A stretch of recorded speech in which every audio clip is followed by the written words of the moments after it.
Shalom shalom bakunzi ba K90 TV reka nongende baramutse amahoro y'Imana aho nyine muhereye niza ko muguwe neza cyane kandi za ko muri ko murafashwa n'ibiganiro turiko turabagezaho ndiza ko mushikara kwaguka mukava mu bwiza mukaja mu bundi mugashushanywa niyo shusho nyene muri ko murabona so mvuze ngo ugashushanywa niyo shusho uri kurabona twadusomye mu Bikorinto gice 3:18 niho batubwira ngo Paulo yavuze ngo nukore twebwe tuva mu bwiza tukaja mu bundi tukashushanywa niyo shusho turiko turabona uvuze ngo iyo shusho turiko turabona gisigura iki gisigura ngo uko kwizera nyene ugezeko ibifatanye no kwizera ugezeko nivyo nyene ushikara guhishura nivyo ushikara kugaragaza doke sukuvuga ko mu Mana hatari ibindi vyinshi biri hejuru y'ibyo ugezeko ariko utegeza kugaragaza doke ibingana nuko kwizera nyene ugezeko ndiza rero ko ukurikirana ijambo niko ushira ko iyindi niko ushira ko iyindi nivo y'ubwiza niko ushira ko iyindi nivo mu magara meza niko ushira ko iyindi nivo mu itunga niko ushira ko iyindi nivo mu kugororoka doke ukukwiza kakuzamuka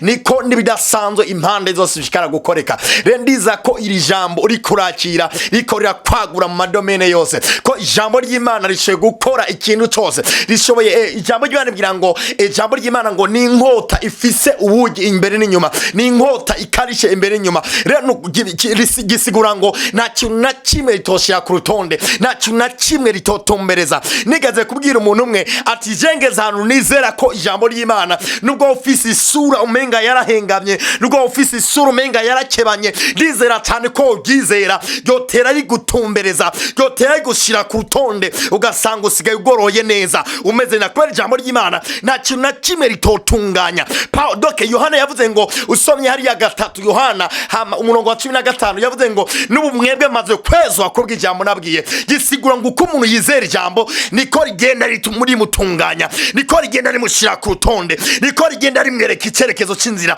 niko rigenda rimutumbereza ijambo ry'Imana rishoboye ibintu byose ijambo ry'Imana hinanirwa n'ikiganiro kivuga ngo Imana ni byose Imana ni hinanirwa Imana niyo byose riko sataya asipataya ndumva bisa amahoro menshi ndumva nezerewe cyane ku muntu wese ugiye kongera kuganira muri kiganiro kandi izera cyane ko muri ko murahindurwa bene ndata ndabwize kuri ndizera cyane ko ndi ntumwa y'Imana mwinosi uko wumviriza ijambo niko ritera riguhindura imwe mu iri jambo rikutera gucakira rikutera uvaho waruri wimukira ku yindi ntambwe hejuru in the name of Jesus. So umunsi rero katwariko turaganira ku kiganiro kivuga ngo ubwiza bw'Imana niza ko ari ahantu kanaka twatugejeje kandi izayi ko uri kuragukirwa cyane mu buryo budasanzwe twatwo tuganira kuri kino kigo kivuga ngo ubwiza bw'Imana ariko ngitangura naberetse neza ndabeka tuvuze ubwiza bw'Imana twatuvuze urukundo rw'Imana twatuvuze doke itunga ry'Imana twatuvuze amagara meza y'Imana ukwera kw'Imana ukugoroka kw'Imana byose by'Imana bikoranye bica byubaka ikintu bita ubwiza bw'Imana muri make ibiri ku Mana byose nibiva mu Mana byose bikoranye doke byose biteranije bica bigaragaza ikintu bita ubwiza bw'Imana riko sapataya abacho tubona neza ingene Imana yaremye umuntu ikimuhereza ubwiza bwayo mugabo umuntu Satana caraza aramuhenda Satani yihinduye inzoka amaze kumuhenda acamukoresha ibidakogwa ako kanya umuntu aza yisanga ari gusa asanga bwa bwiza bw'Imana bwamuvuyeho yisanga atacu na kimwe mu bifatanye n'Imana asigaranye bene ratarifo ko mutahura n'igiki cyari kibaye hajya kuri Adamu hari ikintu kidasanzwe cyari kibaye ko Imana yafashe ivyayo byose ari byo twita ubwiza bwayo irabikamata irabiterura ibitereka kuri nde ibitereka kuri Adamu ivuga ngo nde umuntu ase nanje mu bwiza bwayo rivuga ngo te umuntu ase nat muri bakimana yari ihereje ivyayo byose ukubaho kwayo ukuganza kwayo itunga ryayo amagara meza yayo kutananirwa kwayo kuvuga bikaba kwayo asipaya doki ivyayo byose ibihereza umuntu hama umuntu atabitakaza bice mu gukora ibinyuranye n'ivy'Imana igomba rikosida ako kanya nyene umuntu ngo acayisanga ari gusa acayisanga arahenye none guhena casigura iki kuba gusa casigura iki casigura ngo nta kintu na kimwe c'Imana kikiri kuri uwo muntu doke iyo umuntu atariko presence y'Imana iyo umuntu presence y'Imana yamuvuyeko nta kintu na kimwe abagisigaranye doke byose yavyamuhezeho nubwo babona menga hari ibintu afise rikoside hari jambo rimbwira ngo hari umunsi ngo bazobona itandukano ry'ukorera Imana n'utayikorera uno munsi yoshobora kuraba ukije n'ubu umupagani ukamenga bose barasa, ukamenga bose baje cyo kimwe. Mugana ngo babwire ngo hari umunsi bazobona ko wa muntu bw'umenga yasukuntu burya nta kintu kimwe yagendana nta nicyo yarafise. Uwo munsi bizogaragara ngo wow, bwabo n'umuntu agendana ubwiza bw'Imana, wari umuntu original, wari umuntu mwiza, wari umuntu muzima. Naregeze kwabwira ngo umuntu wese abaye hatagira agakiza muri we, uwagiye Bibiliya imugeranya n'ikiziga kigenda genda. Wambaza ati pastor kwere kuvuza uko muri makera kugira ngo uyu mwanya nyere hari biziga biriko biranyonga imodoka gushika igihe azokwizerera akamenya ngo ndakere muri witwa Kristo muri jewe. Uwo mwanya azobaye umuntu muzima, azobaye umuntu ameze neza, azobaye umuntu akomeye, azobaye hari indirimbo mperuka gukora duheruka kurekura ivuga ngo abakomeje na Yesu abo ni bakomeye. Umuntu wese atakomezwa na Yesu, umuntu wese atarakira agakiza agakomeka kuri Kristo Yesu, uwo muntu arakomera. Uwo muntu ubwo ubona umenga afise ubuzima, ubwo buzima buriko burayonga, ubwo buzima buriko burahera. Doke ubuzima buhoraho n'ubuzima buva kuri Kristo Yesu. Igihe Adamu yamara gukora icyaha yaciye atakaza kamere y'Imana, atakaza ubwiza bw'Imana, atakaza kubaho kw'Imana, atakaza gukora iby'ukwera, atakaza gukora iby'ukugoroka. Ako kanya atangura kugwara, ako kanya ubukere buratangura, ako kanya ibiza bitandukanye biratangura. Kubera ibyo byabaye yamaze gutakaza ubwiza bw'Imana.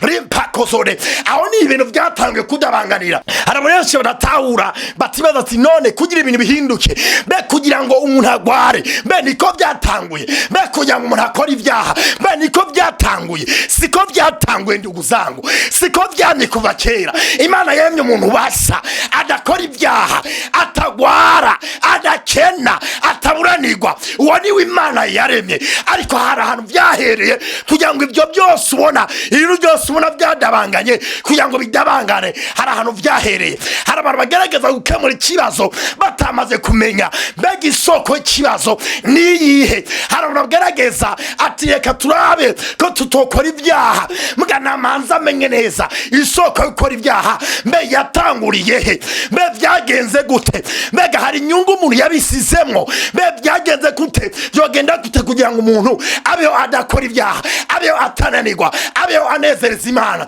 N'igihe uwo mugabo yitwa Yesu ari wari karamuganza, n'igihe uwo mugabo yitwa Yesu ari wari karamurongora, ko Yesu muri wewe niwe wenyine ashoboye gukora ivy'Imana ikeneye. Tugereye kuraba Adamu ngo asasanga ari gusa, acasanga ntiyambaye kubera ikiduru yango ubwiza bw'Imana bwagize nte bwamuvuyeho. Nawe nimba wambaye ubwiza bw'Imana, nagubambwire ngo ufise umwambaro muzima, nimba ufise ubwiza bw'Imana, nimba warakiriye Yesu, nagubambwire ngo uri mwiza cyane. Hari inkuru iraho nibutse y'umukobwa arigeze kuntera inkuru, arambwira ati pasa yamaze imyaka 40 sindiga ndonka umugabo. Ambwiye yuko ndabwiye ati none ikibazo kiri he kutaranka umugabo, ati ni kubera iki, ndabibaza ko Imana itamukuremeye. Ambwiye ati pasa ati ndihebuye cyane, ati sinizera cyane ko zoba ndamuronka. Ndabwiye ati none ufise ikibazo igiye. Ambwiye ati pasa imyaka yabaye myinshi, ati yaba nashaje. Ati washaje gute? Ndabaza ati mbega urizera umuntu witwa Yesu? Ambwiye ati ndamwizera. Ati sawa, usaba ijambo ry'Imana tugira ngo data Yesu yavuze ngo data gabwiza wamaye nabahaye kugira ngo babumwe nkuko natwe turumwe. Gisigura ngo Yesu yafashe ubwiza bw'Imana abuhereza Yesu Kristo, hama Yesu Kristo arabuduhereza. Gisigura rero ngo umuntu wese yakire Yesu, uwo muntu ni mwiza kandi cyane. Unomwigeme ndamukomereka nabwira ati manza wizere ko wambaye ubwiza bw'Imana, manza wizere ko mwinosi atamwigeme numwe agusumbye ubwiza, kubera we wambaye ubwiza bw'Imana. Nta muntu numwe yo kwigeranya n'ubwiza bw'Imana nzima. Ati rewe wambaye ubwiza bw'Imana, ati reka nkwereke rero, atuvyutse mu gatondo, ati vyature, ati nambaye ubwiza bw'Imana, ati yo ndiko ndagenda uwumbonye wese abonye Imana kuko nambaye ubwiza bw'Imana. Asipata kwa kiza kumaze kumucakira, ndaguhaye kwezi kube konyene yari yamaze kuronka umusore ndeka mbwira ngo fireshere asa neza. Be kubera ko umusore yamujeko ni kwera yizeye ati ndambaye ubwiza bw'Imana. Nagomba ndabwira ngo abantu bose rero mwizera Kristo Yesu musa neza kandi cyane, kandi mutwenga neza. Nageze ngo umuntu atagira Yesu niyo atwenze n'ibiryoha birabiha. Umuntu afise Yesu wari wa muntu muzima, ibyo akora byose ni byiza cyane, ibyo akora byose bimeze neza cyane, ko akura arongowe na Yesu. Ibyo Yesu akora muri we rero ibyo bisa neza cyane, ibyo binezereza Imana. Umuntu wese yibaza ngo yokoresha ingufu ziwe, yokoresha imbaraga ziwe kugira ngo anezereze Imana, ntibishoboka. Ariko ibyo Yesu akoreye muri we, ibyo birahimbara Imana, ibyo biramotera Imana, ibyo biranezereza Imana. Aripataya. Paulo avuga ngo sije nkibaho ariko ni Yesu abaho muri jewe, ati sije nyikora ariko ni Imana ikorera muri jewe. Aripataya. Nanjye nababwira ngo mureke ingufu zanyu, hama muvuge ati ni Yesu abaho muri jewe, hama Yesu abagendeshe, hama Yesu abavugishe, hama Yesu abakoreshe. Tubona neza ko Adamu maze gutakaza ubwiza bw'Imana, ibyo yakora byose nta kintu na kimwe cyapfuka ubwambure bwiwe. Yarambara amababi akavaho, yarambara ivyatsi bikavaho, gushika Imana ije irise igikoko hamuhereza umwambaro. Mbere atamwizere ko Imana ibaye umwambaro biciye muri Kristo Yesu. Rikatapataya rokotokozure matakabare asitaya. Undi musiriko ndabwiriza erekana akantu ngenda gasohore, mbwira umujene wese ariko aranyumviriza womba ati pata none uvuze ubwiza bw'Imana uvuze iki? Muri makene ko kugira ngo umuntu wese atambaye ubwiza bw'Imana, umuntu wese atagenda Kristo Yesu, uwo ni mubi cyane. Ariko umuntu wese afise ubwiza bw'Imana, uwo ni mwiza cyane. Nagaze kwiheza umubibi araho, hano umubibi umwe ari kuri eglise ndongoye, niwo nkunda kwihweza cyane. Uwo mubibi nkunda kumwihweza, urashaka kubona mu kwezi kwa mbere umenga yashaje, mu kwezi kwa gatatu ugasanga umenga yiyubuye, ukibaza ati none habaye iki? Hari ubwiza bw'Imana kuri we. Ijambo ry'Imana ryaribwira ngo abiteze uhoraho bama biyubura mu nkombe zishasha, bakadugisha amankiki y'inkukuma. Umuntu wese yizera Yesu, uwo muntu ni original. Umuntu wese agenda na Yesu, uwo muntu ni original. Ariko umuntu atarakira Yesu, umuntu atarakira Kristo, uwageranya n'amashugwe yo ku misozi. Ripataya. Adamu kino gihe amaze gutakaza no bwiza, ngo aragerageza arambara amababi, ngo ariko nta na kimwe cyamuzanira ubwiza. Umusore mwe yarigeze kumbaza ati pasa, ati none inkumi nziza, mbega inkumi nziza imeze gute? Asakapataya. Numusore wanje anezera cyane, amaze ati pasa inkumi nziza imeze gute? Nawe uri kurangura ikintu ushobora kwibaza kino kibazo, ati mbega inkumi nziza imeze gute? Reka mwabasore mwe ndabigishe guhitamo inkumi nziza. Inkumi yose itagira Yesu, iyo nkumi ni mbi kandi cyane.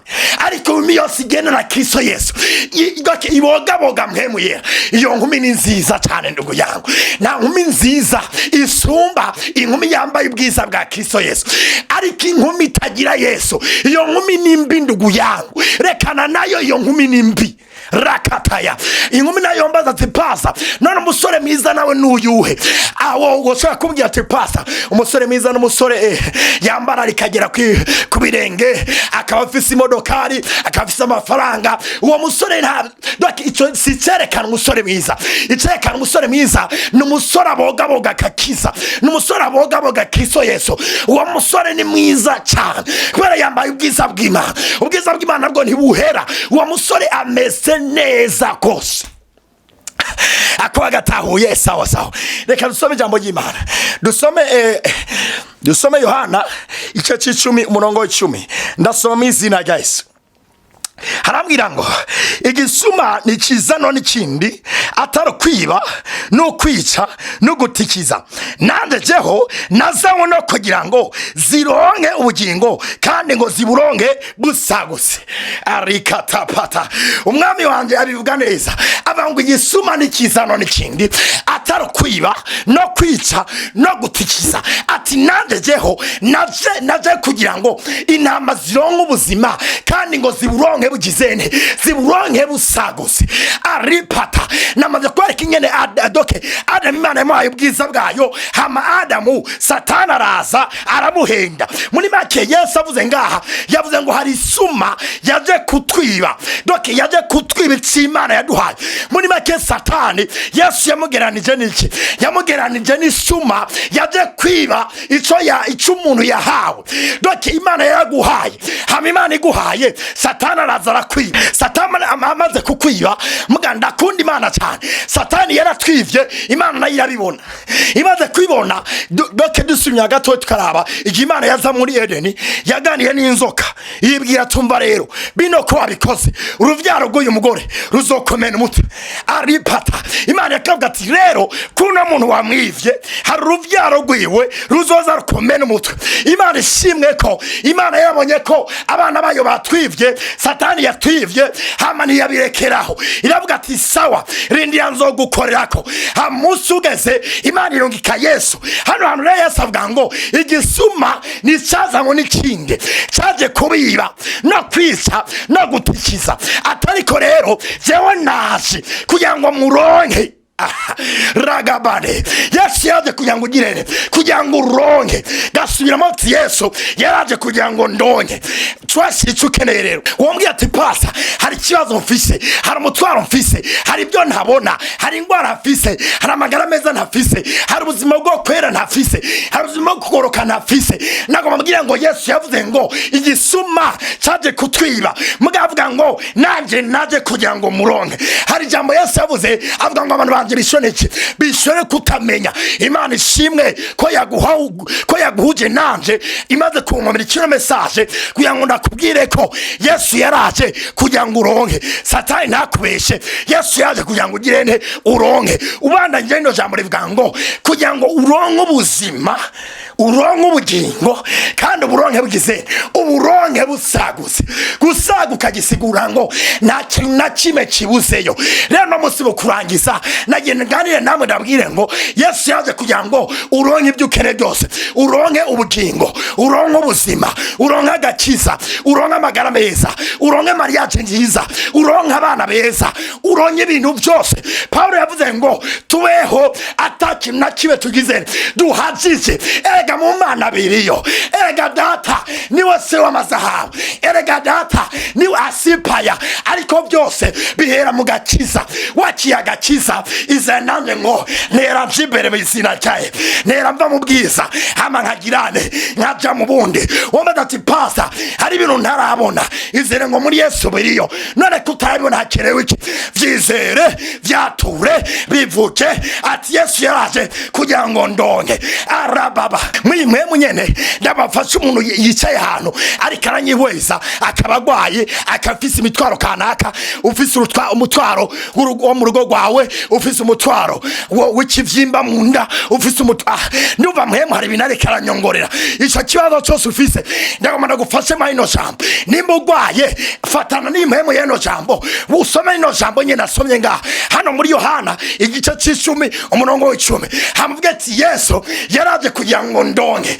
Ndonke iki? Ico nyene ushaka, ico nyene ukeneye caturenga mahino jambo. Kweri Imana ivuga ngo yavuze ngo kwimvo na serege biva hejuru bikagwa kwise bigatosise hamisika meza igahereza abarimyi ivyimbuga ngo niko ijambo ryanje ritazogaruka ridakoze ico naritumanye. Rakapataya eribabadeya. Ijambo ryawe Mana n'ubushobozi, ijambo ryawe nta kintu na kimwe ritozana ku mugaragaro.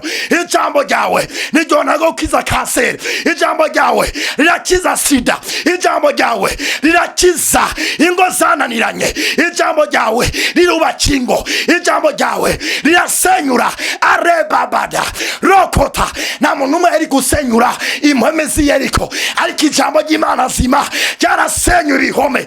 Nande ndadekara ngo ibone byose biri imbere yawe bisenywe no jambo. Izere ngo Yesu yaraje kugira ngo ndonke, izere Yesu ngo yaraje kugira ngo ndonke. Zamuri ganzo byanda gusengera in the name of Jesus.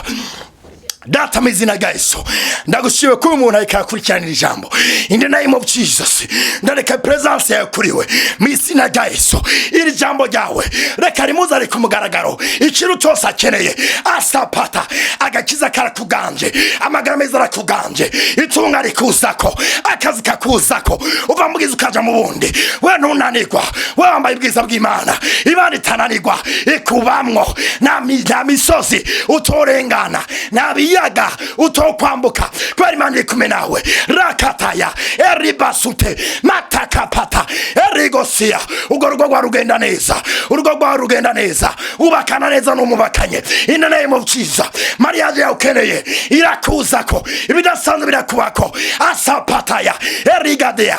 Teruja imbere mu gakiza maze ubwiza bw'Imana bushikare guhishurwa. Mwarahezagiwe umuntu wese ariko arankurikira, ndadekaye ngo asapataya uri kuratambuka uguturutse imbere abona ubwiza bw'Imana, uguturutse inyuma abona ubwiza bw'Imana. Impande zawe zose ndadekaye ngo ubwiza bw'Imana bagakikije mu izina rya Yesu. Mwarahezagiwe cyane, mutere mu jimbere aho mwari hose, muri umugisha cyane. Thank you.